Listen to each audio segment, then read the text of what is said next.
योहन अध्याय 14 वचन 1 से 6 तक। प्रभु यीशु का ये सुसमाचार हमें असीम शांति और सांत्वना प्रदान करता है। इन वचनों में यीशु अपने शिष्यों को उस समय ढांढस बंधा रहे हैं जब वे उनके जाने की बात सुनकर डरे हुए और अत्यधिक उदास थे। यीशु की पहली ही पंक्ति, तुम्हारा मन व्याकुल न हो, तुम परमेश्वर पर विश्वास करते हो, मुझ पर भी विश्वास करो, आज हमारे लिए भी एक सीधा और स्पष्ट संदेश है। जीवन की चिंताओं, दुखों और अनिश्चितताओं के बीच प्रभु हमें शांत रहने और उन पर अपना अटल विश्वास बनाए रखने के लिए बुलाते हैं। यीशु आगे कहते हैं, मेरे पिता के घर में बहुत से निवास स्थान हैं।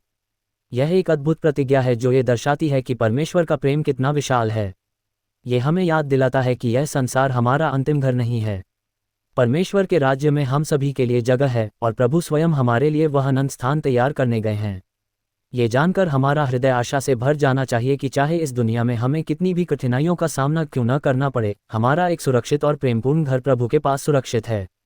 जब संत थोमा संदेह और घबराहट में पूछते हैं कि वे मार्ग कैसे जान सकते हैं, तो यीशु इतिहास का सबसे शक्तिशाली और गहरा उत्तर देते हैं, मार्ग, सत्य और जीवन में ही हूँ। यीशु केवल हमें सही रास्ता नहीं दिखाते, वे स्वयं वह रास्ता हैं। वे केवल सत्य का उपदेश नहीं देते, वे स्वयं सत्य का साक्षात रूप हैं।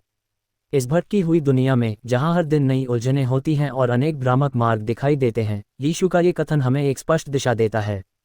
यदि हम जीवन के अर्थ की खोज में हैं या अकेलापन महसूस कर रहे हैं, तो हमें केवल यीशु की ओर देखने की आवश्यकता है। परमेश्वर पिता तक पहुंचने का, यानी सच्ची शांति और अनंत जीवन पाने का एकमात्र माध्यम वही है।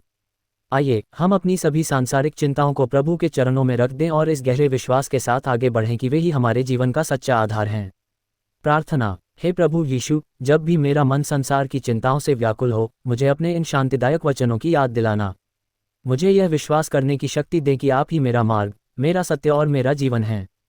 मेरी घबराहट को दूर करें और मुझे हमेशा अपने प्रेम और प्रकाश में चलाएं, ताकि मैं आपके दिखाए हुए मार्ग पर चलकर एक दिन आपके पिता के घर में आपके साथ निवास कर सकूं। आमीन।